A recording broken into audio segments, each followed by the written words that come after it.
The mainstream media and international community have largely ignored the atrocities and genocide that is going on in my home country of South Africa. As economic refugees living abroad, we as independent media fight to expose the truth and find solutions for the many suffering and impoverished people still stuck in South Africa. This is Stop South African Genocide, hosted by Mel V and Karen Smith, live on CCN. Good evening, good morning, good afternoon to everyone wherever you may be in the world. My name is Mel V, coming to you live for our scheduled broadcast of Stop South African Genocide here on Conscious Consumer Network. Thank you to everyone who has tuned in, and we apologize that this interview is going out a week later than scheduled, but it's surely one that we have been looking forward to tremendously. For those of you who are wondering where my co-host is before I start getting into my wonderful guests, I just want to say Karen is unfortunately unable to be with us tonight due to a family health crisis. So all of our love and prayers go out to Karen. As you know, she was made CCN's broadcast of the year last year. Just an amazing woman who's done amazing work to raise awareness about what's going on in South Africa. And Conscious Consumer Network is ever so blessed to be working with her to bring this information out to the public and to reach a wider audience from abroad. So many of you may know that both myself and Karen are ex-South Africans. We are political refugees, sort of, living abroad. I live in Portugal at the moment. I've lived in London for 10 years. I've lived in Holland for 10 years. And I live in Portugal, so I understand the London dynamic, I understand the UK dynamic, I understand the European dynamic, and of course, I'm being a South African, very keen to talk to our guest tonight, Janice Atkinson, who has not only got an amazing credentials, but you know, you've got a real love for South Africa. And I just want to first, for those people who don't know you, get a brief background about yourself and how you would explain yourself and your mission and outlook, and how you've come to be on this particular journey communicating this information. Okay, well, I'm Janice Atkinson. I'm a member of the European Parliament. And before everybody jumps up and down and says, oh, you're going to have Brexit, I'm a British Brexiteer. I've been in politics for 20 years and I've campaigned to come out of the sclerotic European Union, which is a protectionist racket, undemocratic, and we've nearly won. So what started me off on my political journey? Well, it was Margaret Thatcher. I was a young girl in 1979 when she got elected, and it's something that inspired me for her politics. Not because she was a female, because she was so straight talking. We had rubbish piling up on the streets. We had dead bodies being unburied because the unions were basically running our country. We had socialist Marxists running our country. She took over and she transformed our country. So she inspired me to go into politics, which I did. I stood for the British Conservative Party in 2010 in a target seat. I missed out on that seat, and I left the Conservative Party because David Cameron's Conservatives don't actually represent me, and he doesn't represent Margaret Thatcher's legacy. So then I got elected to the European Parliament in 2014. And I belong to a group called the Europe of Nations and Freedom.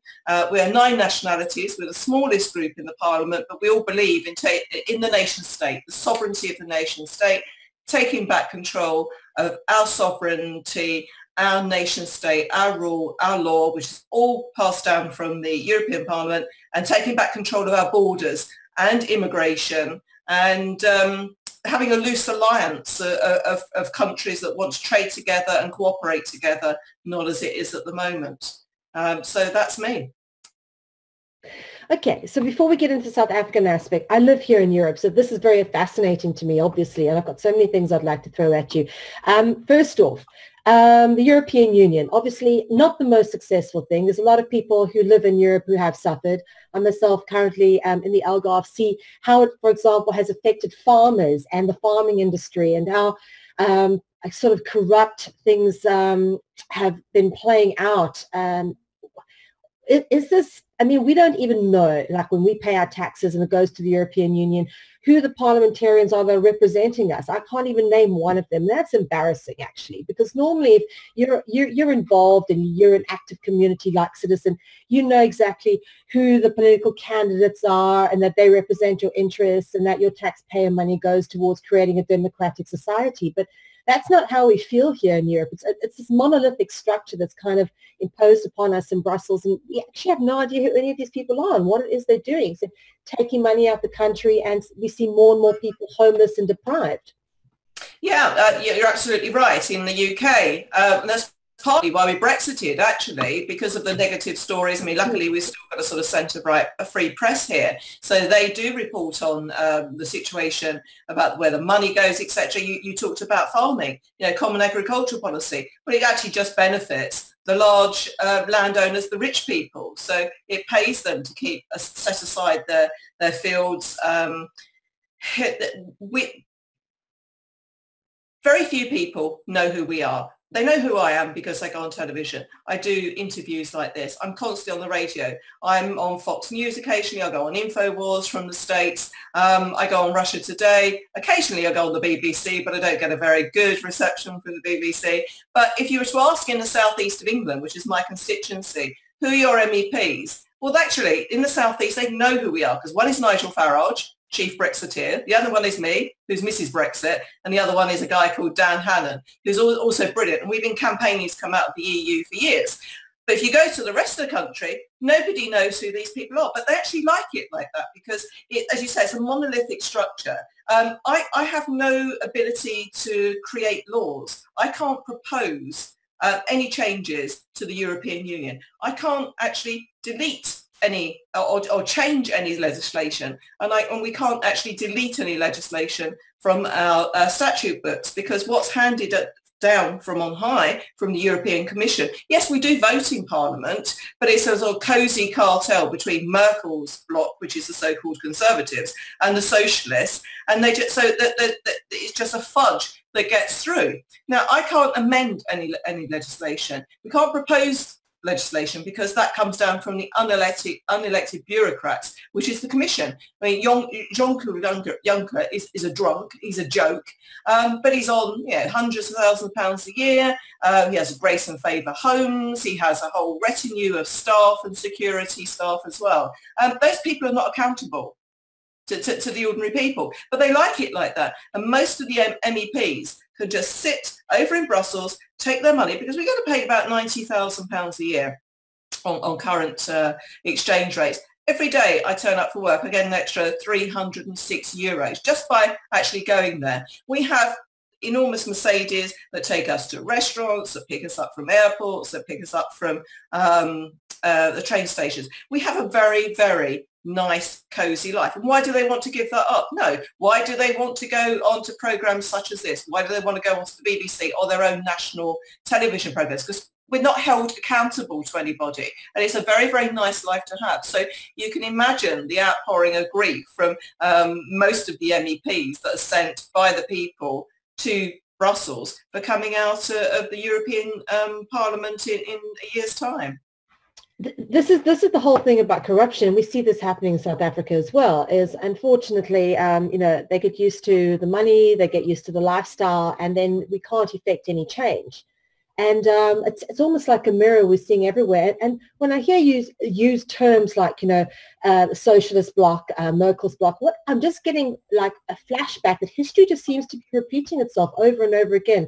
And I can't believe that after all this time and after everything that's gone on with the various world wars and whatever else is, that we're still even working in a world where there is this kind of dictatorship and authoritarianship to the point where it's causing more deprivation to people, and there's a very small amount of people profiting off the suffering of a lot of other people. And well, you've seen it in Portugal. What's the youth unemployment now down there? About 35%. In Greece, 50%. Yeah, the under 20, the 18 to 25-year-olds. I mean, that is a crime. Month after month, that I've been sitting in the European Parliament since 2014, and we'll have a monthly debate over in Strasbourg. We must tackle youth unemployment. It's the digital economy. They are incapable of changing it, and partly that is because of the euro, and the way that's structured, and the bailouts that Portugal has had, Spain has had, and Greece. And the power is actually consolidated with the Troika, which is controlled by the European banks and also the European Commission.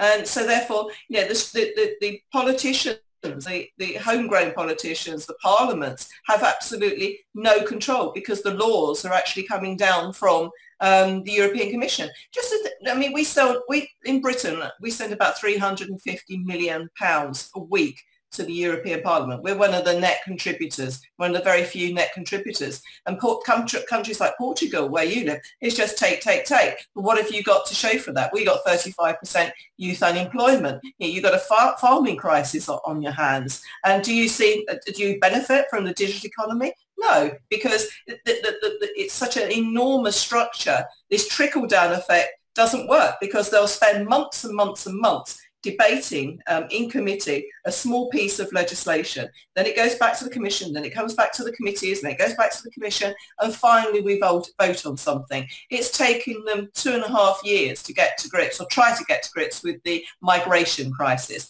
And this started 2.5 years ago, 3 years ago, when people started seeping in from Turkey. And that deluge hasn't been able to stop, because they've got this open border system, Schengen system. They're absolutely wedded to it. And that's one of the reasons why we voted to leave, because we can't have this uncontrolled migration. We think probably 50,000 jihadis, and they're not my figures, they're the EU's own figures. We think 50,000 jihadis have slipped through the borders. Now, yeah, at some point, Portugal is going to feel the wrath of ISIS, like we have done across the whole of Europe. You're not going to be immune from that, because these people are seeping in. Luckily, in Portugal, it's a language barrier. The migrants don't want to go to Portugal. Yeah, they're more interested in going to the Nordic countries, my country, and Germany, and causing mayhem and destruction on the way. Yeah, well, you know, the fortunate thing that we have is a lot of war, a lot of people get displaced as well, and we kind of have to look at where the root cause of that is, and a lot of taxpayer money going into funding illegal wars, which obviously displace a lot of migrants, and then of course they become refugees and seek solace in the place where the taxpayers paid for those wars in the first place. And you kind of look at the vicious circle and go, well, something's got to give, and at what point is that going to happen?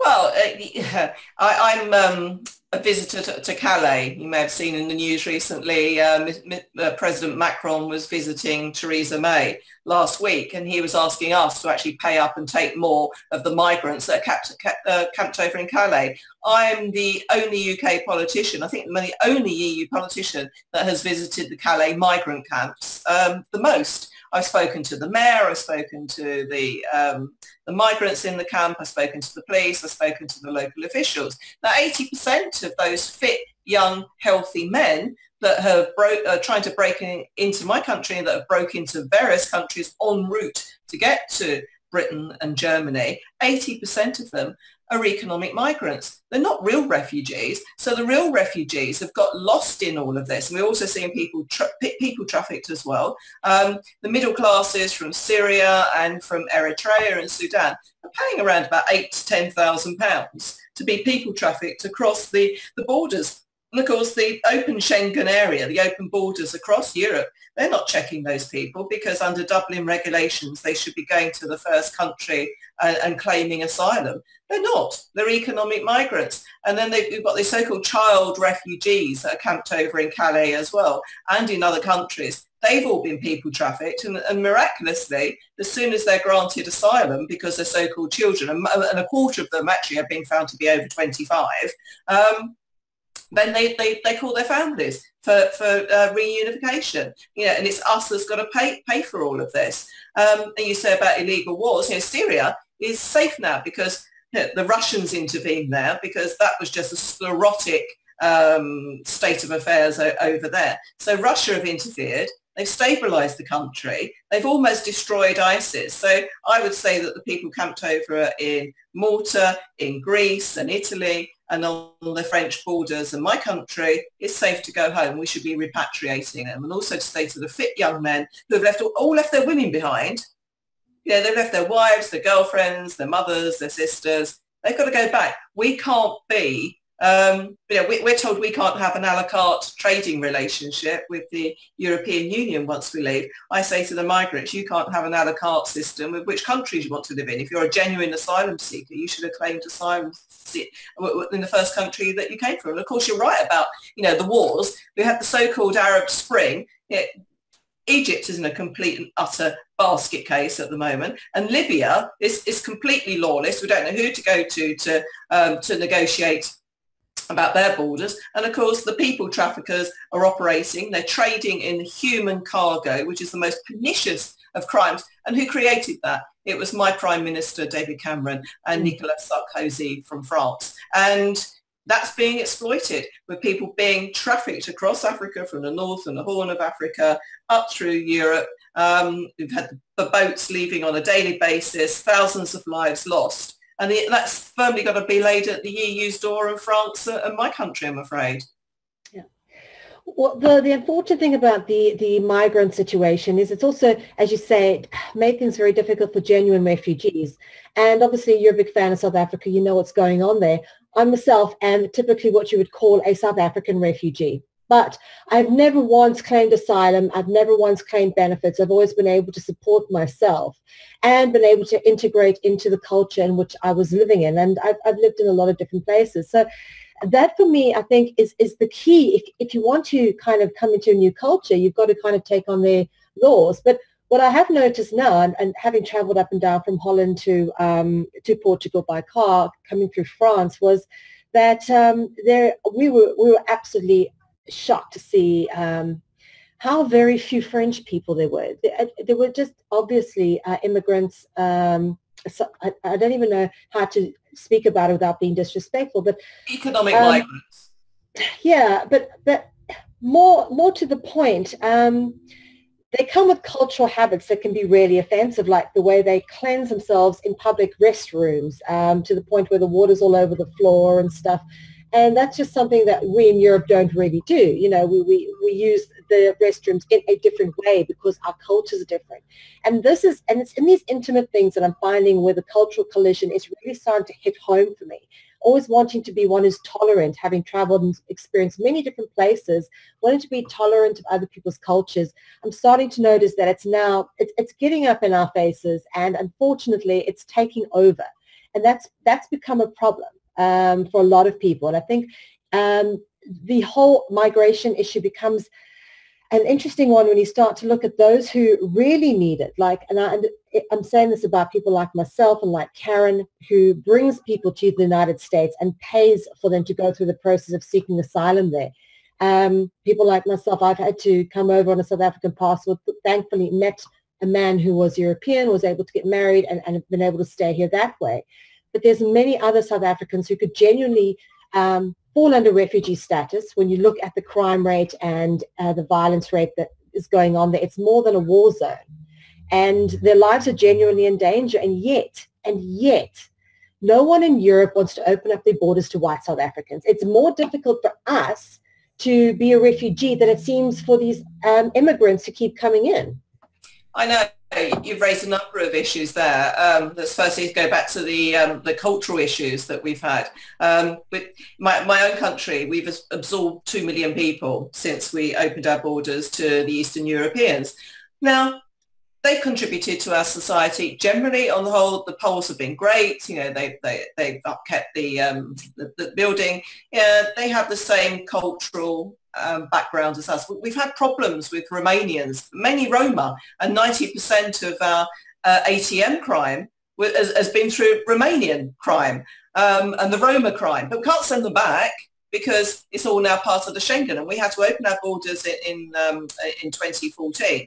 And we were poo-pooed and said we estimated about 50,000 would come a year, and they did. and they carry on coming. We can't cope with that under the structures. Now, going back to Calais as well, I've been into the camps. Now, I arrived at the latest camp, which is almost sort of like it's a very, very well run and structured camp. I arrived in a Belgian registered BMW driven by my Dutch assistant with a British MEP in there.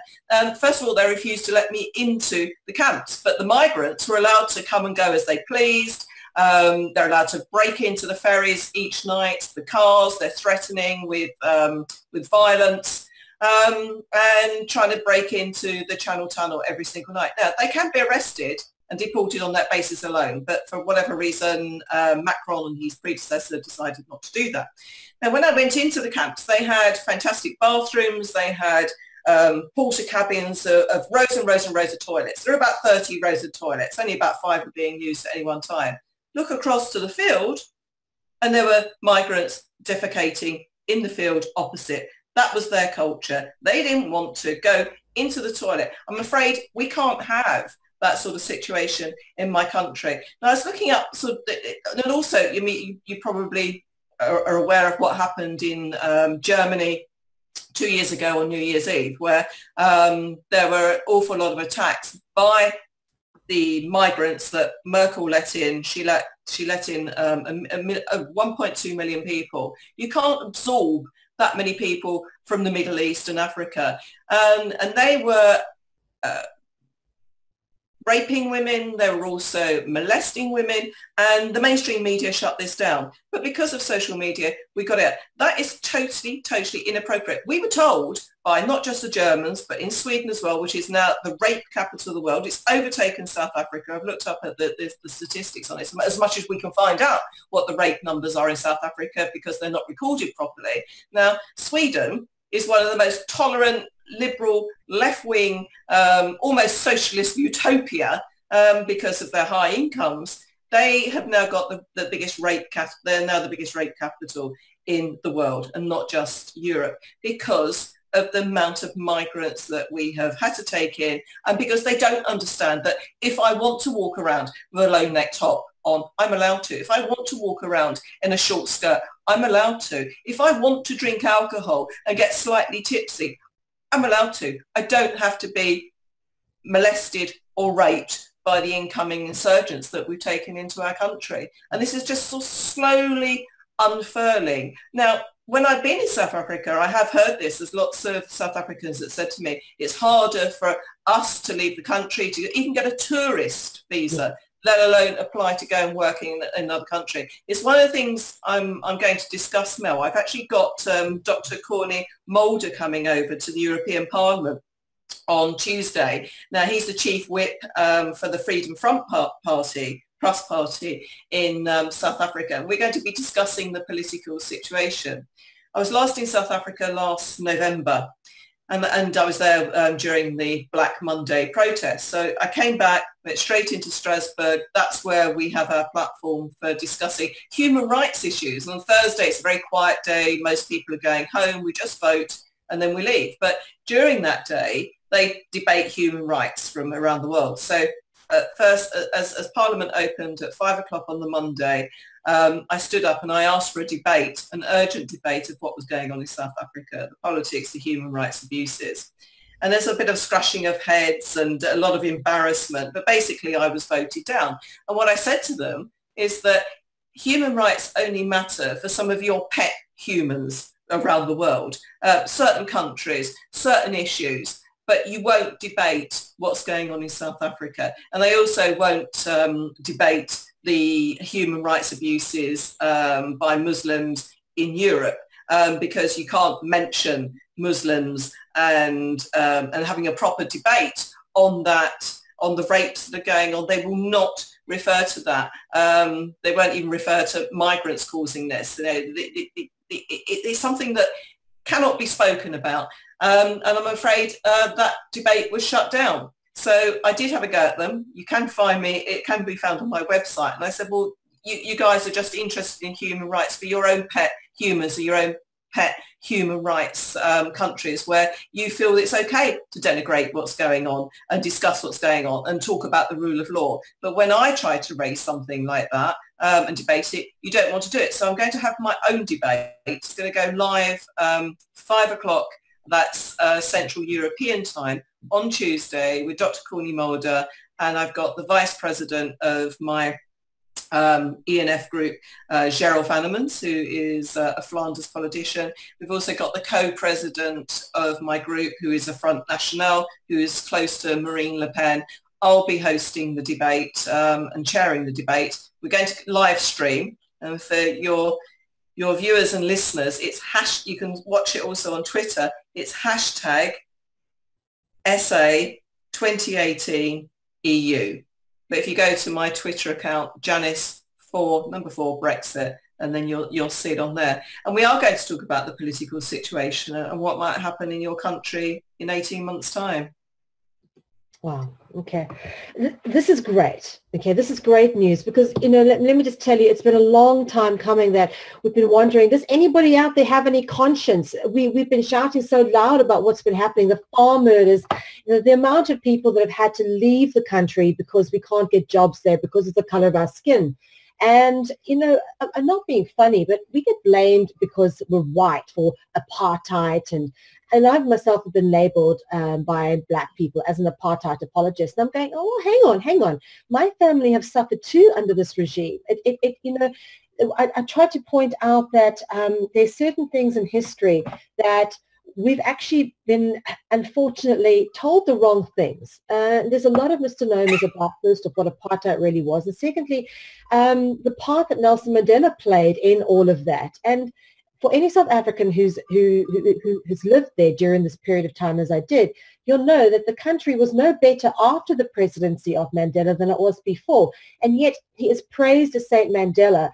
And all it's done is it's gotten worse. It's become more communist. The whole way in which the country's gone from one of the most beautiful places in the world to being listed as junk status and having international investors pull out. Seeing a whole generation, and literally my whole school year at one point was living in London at the same time as I was. A whole generation of kids just up and leave. And it's families torn apart. And it's, you know, I say this and I try to not crack up because it's almost 2 decades now that I've been living away from my family. And it's not a single day that goes past that I'm not homesick, that I don't miss it. People don't understand that being a perhaps a South African refugee and being one that's decided to leave, the grass necessarily hasn't always been greener on the other side. It's hard to relocate and reassimilate to your new culture. And why should we have to leave our country of origin? Why are we being genocided? And why will the international community not do anything about it? I did mention to you earlier before we came on that I was involved with the group Independence Commission Africa. I personally moved to The Hague and worked with a legal group to bring the genocide issue before the International Criminal Court. And after 3 applications, they actually turned around and sent us a letter, said, sorry, well, South Africa has decided to now remove itself from the ICC treaty. Which, did you know you can do that? You can just remove yourself from a treaty when you don't want to be brought before the court. I didn't know it was that easy to do. Apparently you can just do that, and that's what they did. And since then, we have tried to really push the media attention and interview as many people and writers and researchers about this to try and bring some kind of international awareness to it. And I'm just so pleased, Janice. I can't tell you, it really warms my heart that you've decided to take up the South African cause. Because as it says on your website, South Africans just don't seem to matter. They claim to, you know, be doing all of this and that and human rights abuses, and they've got all these courts and things in place, but they just don't function to protect the white minorities in South Africa. Yeah, and that's it's. I don't know how we change that, because the inconvenient truth is that the whites have been there from the 1500s. I think there's a big move to try and just airbrush things from history at the moment. The fact that 20 years ago the ANC took control, they may lose control in 18 months' time. And what I'm trying to say to them is that you could have more genocide in South Africa in 18 months' time, because the ANC have got about 60% of the vote at the moment. Now, I know that's dropping away, and I know there's an awful lot in the ANC that actually support the economic freedom fighters, the Marxists that are actually promoting murder and genocide on the farms. And this is what I'm trying to raise. In 18 months' time, when you guys go to the polls, if the ANC fall below 50%, and I believe that your constitution allows doesn't allow more than 50% of any one controlling party. But the trouble is, when you do get 60%, I mean, who can you say to those South Africans, I'm sorry, you can't have an ANC at 60% because that's what you voted for. So, you know, that's the dilemma. But what I understand is that if they drop below 50%, a number of the ANC will go and join the economic freedom fighters, and they got around about 24 MPs at the moment. That's going to be a disaster because they want nationalisation of the bank, nationalisation of the mines. They want to take back control by any means which from the white farmers. But it's not just the white farmers that are being murdered. You know, it is the black farm workers as well. It's forgotten that there are a number of black people that own their own farms. And it's not just the white farm owners that are being murdered and tortured. It's also the black people that work for them as well. This is what I'm trying to highlight. And if we don't highlight what's going on in 18 months' time, if the world thinks that Zimbabwe has been the basket case of Africa, you've seen nothing until what will happen if we allow this situation to develop and we don't support parties like the Freedom Front Plus. And I understand also that the Democratic Alliance, a lot of the people are going over to Freedom Front Plus. I just hope that they can form a minority government, or that they get more support, because they seem to be supporting everybody. And what's also important, which I would be highlighting as well, is that I'm told an awful lot of black people, those that won't go to there will be those that stay with the ANC, there will be those that will go to the extremists in the economic freedom fighters, but a lot of them are actually going over to Freedom Front Plus as well, because they're a party that could be allied to my people in Europe, because we recognise the diversity of Europe. You know, one size doesn't fit all. And what the FF Plus are saying is that we should be preserving our languages. So the black people of, you know, Natal State or wherever they come from, they have their own languages and dialects, and they want to preserve that, and they want to preserve their culture. And that's what FF Plus are saying. And I think that's hopefully the way to South Africa's future. Absolutely. Preservation of cultural diversity. And this is the thing that we're feeling here in Europe as well. You know, is that much of that is getting lost in the whole sort of EU homogenization. The cultural barriers are being broken down, but not in a good way. It's not an experiential way. It's in a way that's damaging, and it's not actually encouraging.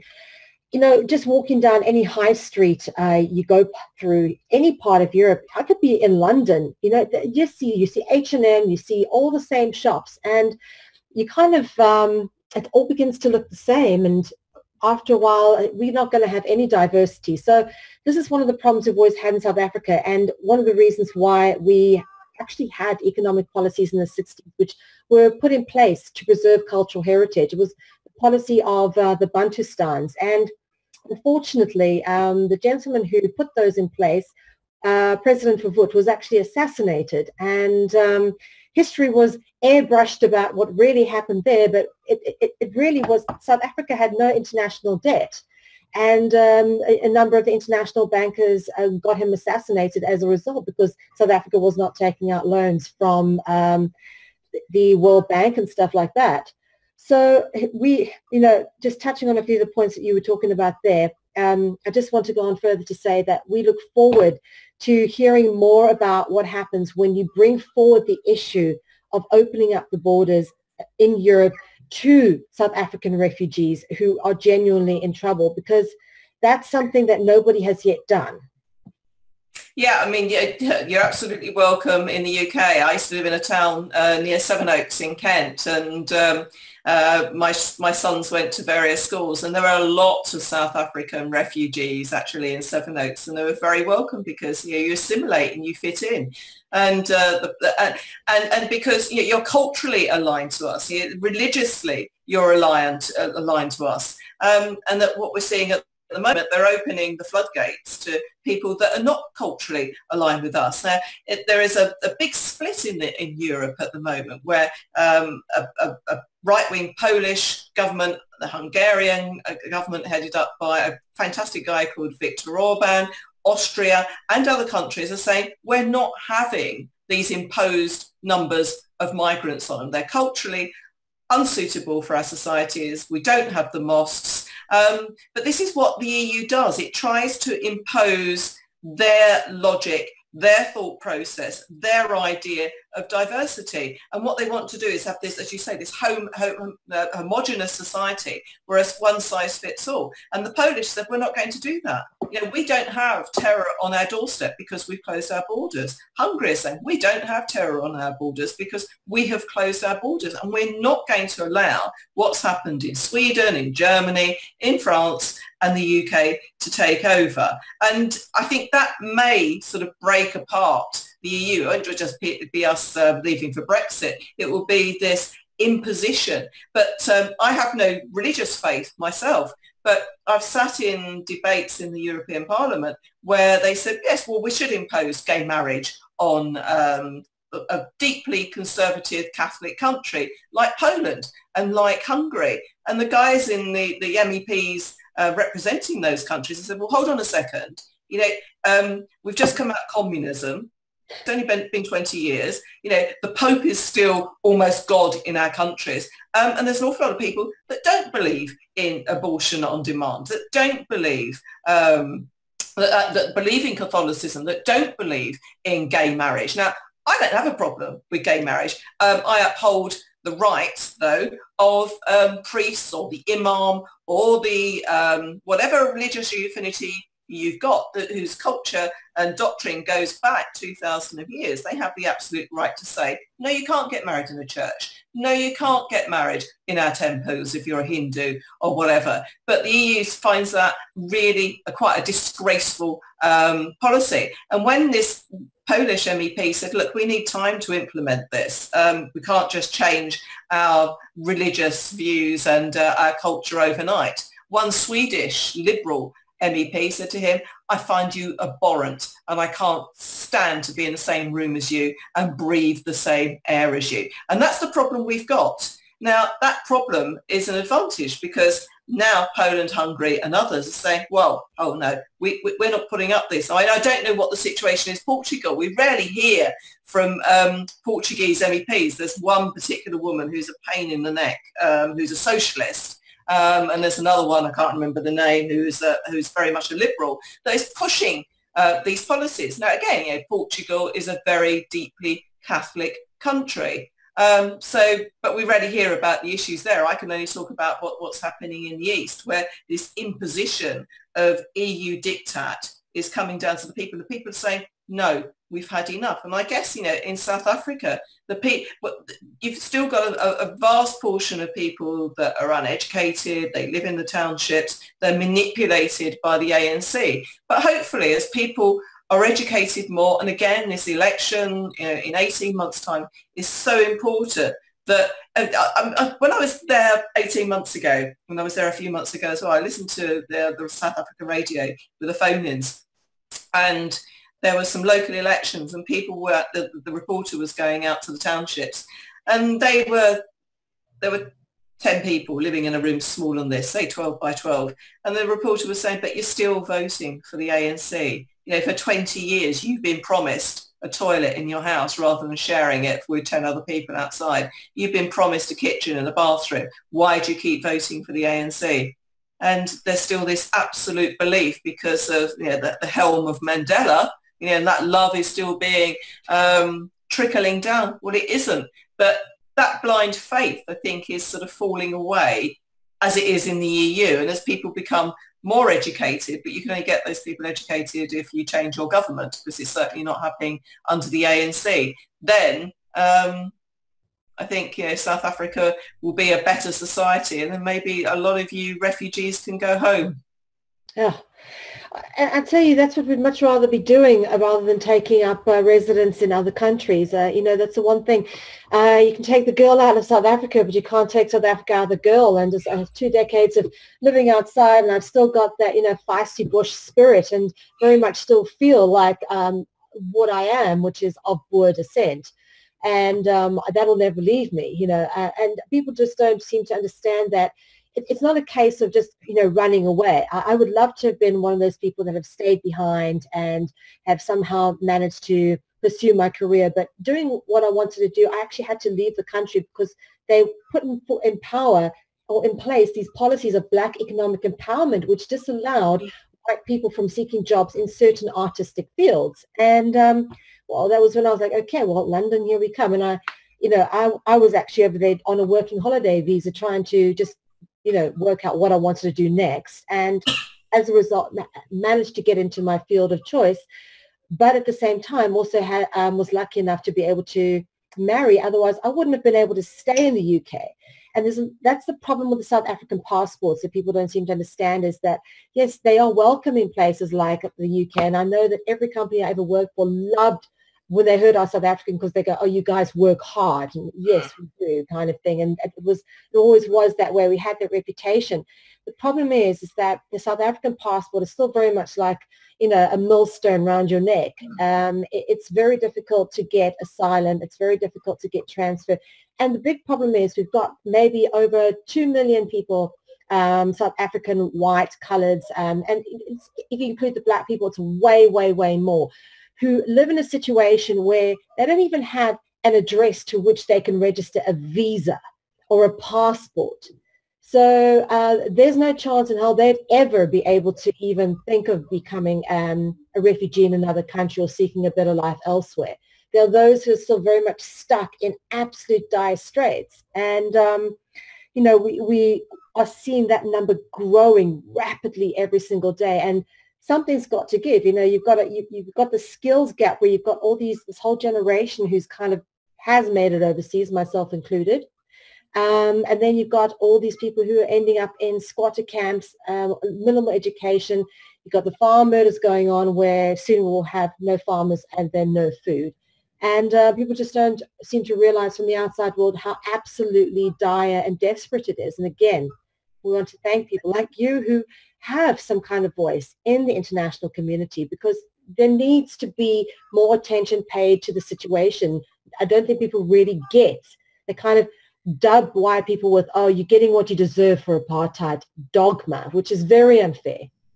We've got to move on from this, Mel. At the moment, we've got what we call the snowflake generation, the social justice warriors in my country, in the States as well. They're having a complete and utter meltdown because Trump's in power now. We've got people going into our universities that are obsessing and object to Cecil Rhodes being up on a plinth. And there were lots of things that happened during the empire, during the Commonwealth days, that, yeah, we're not proud of some of those things, but that's history. That's not here and now. And there's no reason why your generation, your children's generation, my children should not be paying for that. We did a lot of great things during the empire. I mean, we had a little war with yourselves, but we did great things. We brought the rule of law, democracy, education, and the English language. And we built, vast amounts of infrastructure. So yes, there was very, very, very different times back then. And we've all got to move on, because we're all part of our futures in our own countries. I think it's desperate that you can't go back to your country, your children can't.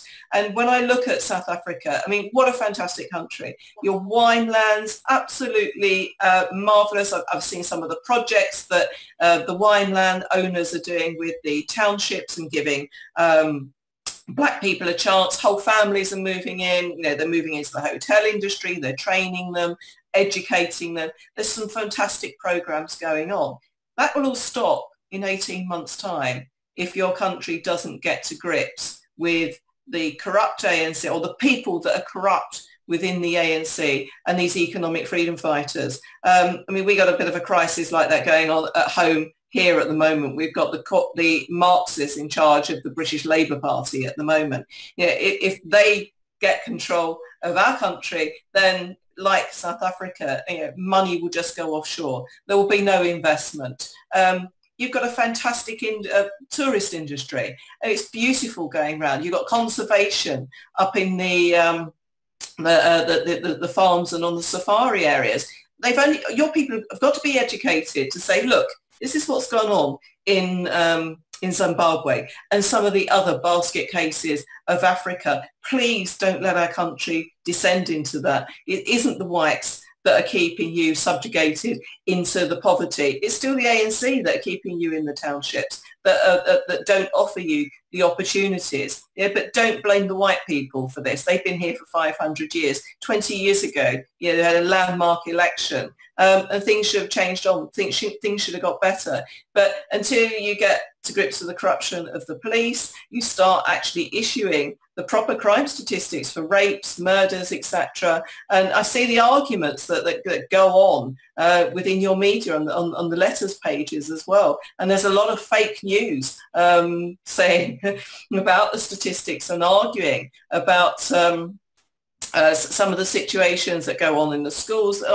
When I was there 18 months ago, there was a silly argument going on about cultural appropriation, where some girls complained because they'd gone to a particular school. There were black pupils and they wanted to wear braids in their hair and speak their own language. And that's the Board of Governors said, no, actually your parents signed an accord, an agreement with us that braids weren't appropriate. It was appropriate to have your hair back. You can have braids, but you can actually pull your hair back. We can't have the braids down. That's health and safety.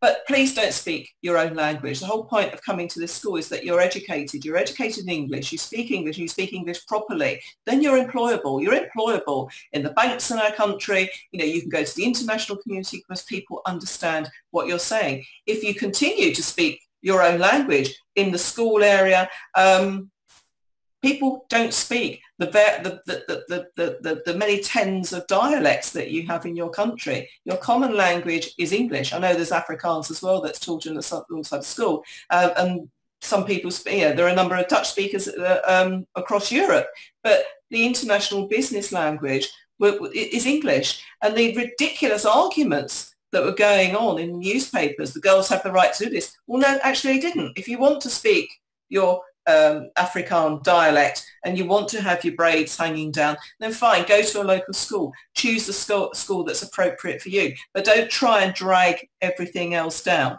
And that's something that you've also got to get to grips with. Yeah. In a way, I kind of feel that there's a lot of deliberateness about this. It's almost forced. This collision of culture, this deliberate mishmashing of cultures in a way to strip us of our cultural identities. What do you think about that? Yeah, well, it's absolutely happening across Europe. You live in a country that Portugal, fantastic country, seafaring country, agricultural, wine producers, and the people there have very strong views on their faith, Catholicism, belief in the family. But you have the liberal left of Sweden, the mainly sort of North European countries that are trying to pose their dogma on others. There's a big debate going on about transsexual, transgender people. I've just written a book about it. I've got US publishers. It's coming out in September, October, and I'll come back and talk about that.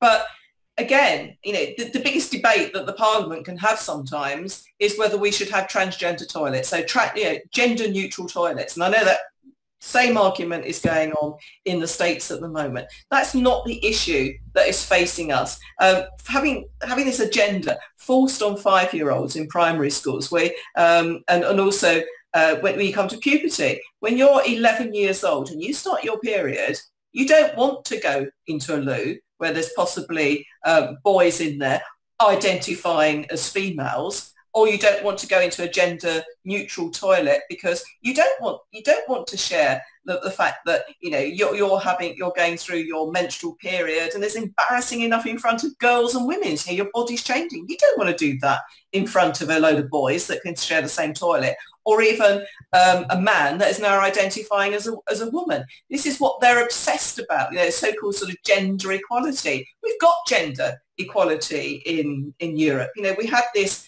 over 40 years ago. Laws were passed.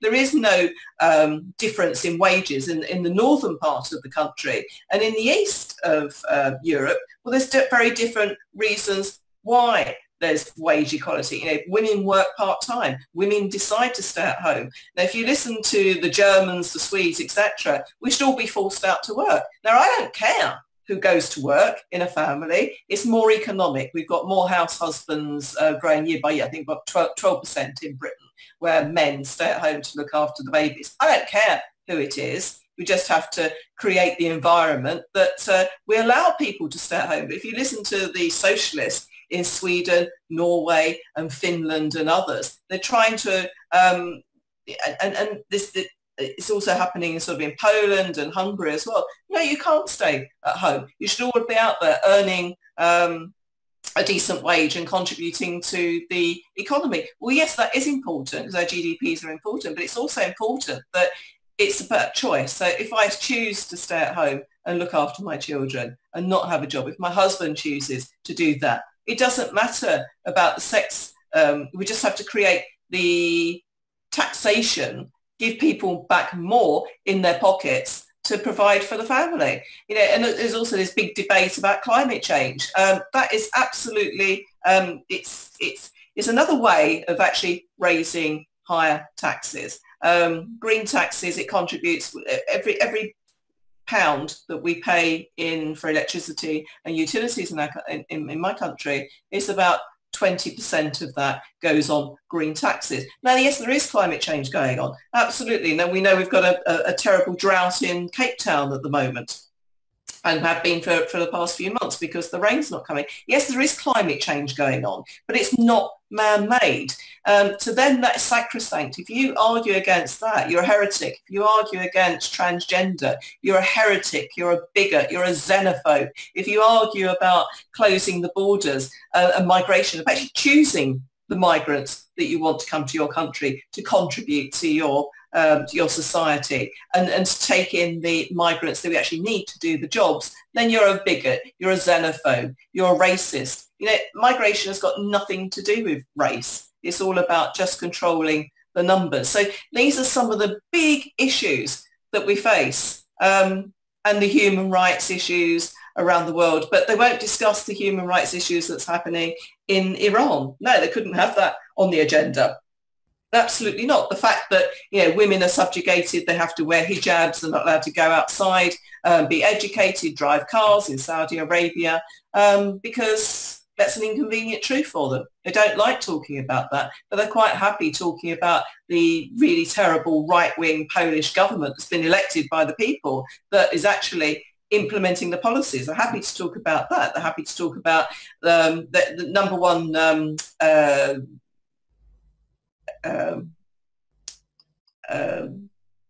what should I call him? The number one hate figure at the moment for the EU is President Trump.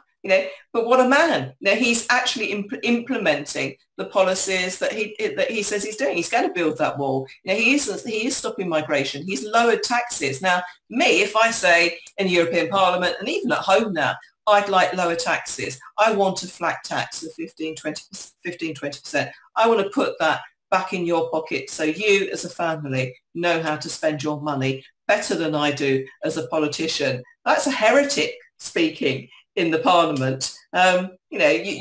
Portugal is a poor country, but they pay an extraordinary amount as fees into the European Union. Yeah, they get some back, but it's going, the big bucks is going into the big farmers' pockets. There is no benefits of belonging to this and not having control over your borders, your laws, etc., and being told, well, actually in Portugal, you've got to have gender neutral toilets. And if a 5-year-old self-identifies as a trans individual and that little boy wants to be called now Millie, you've got to accommodate them. This is the way their minds think, rather than thinking about the bigger problems of the world, what's going on in South Africa, Saudi Arabia, Libya, and dealing with those problems on a bilateral basis, because the EU is incapable of dealing with it. Yeah, absolutely, Janice. I won't keep it too much longer. I know you're limited on time, so I just want to say thank you very much for sharing all that with us. And obviously, we look forward to your debate that you're going to be having regarding South Africa. And we'd love to see how you bring this issue forward before the EU, because it really needs to be explored. They need to discuss this. There has to be more dialogue, and there needs to be some kind of awareness and action taken. I mean, we've tried every route. As I said, we've gone through the various international courts, we've gone the media route, and thankfully there are some people on the international community who are now taking this up, and we're ever so grateful for you guys. So please keep going, and it's been a pleasure to speak with you. Well, you too, and your listeners and everybody can just tune in 5 o'clock on Tuesday. And that's, I don't know what I can't remember if South Africa is 2 hours ahead or not. Anyway, it's 5 o'clock Central European time, hashtag SA 2018 EU, 5 o'clock. We're going to be live streaming it on Facebook as well. We are going to arrange a press conference. We're going to do a roundtable discussion. I will pop that up on my Facebook, on Twitter, and there will be a live feed as well. So we are trying to raise the issues across the agenda. I do a lot on American media as well, and anytime I can, if I can raise any issues, I will do there too. Yeah, please. There's a lot of Americans who are picking up on this, because there have been some brilliant writers who brought out an analogy that South Africa is like the second America, so much so parallels in our history. And what is happening in South Africa seems to be playing out in other parts of the world. So, we will obviously make sure that we are tuned into that. And for anybody who wants to check out Janice's website, check out janiceatkinson.co.uk. And thanks again, Janice. It's been an absolute pleasure. Thank you very much. It's been a pleasure. Thanks, Mel. Bye. Good night. We'll speak to you all soon, and we will hopefully be back with Karen next week. Take care.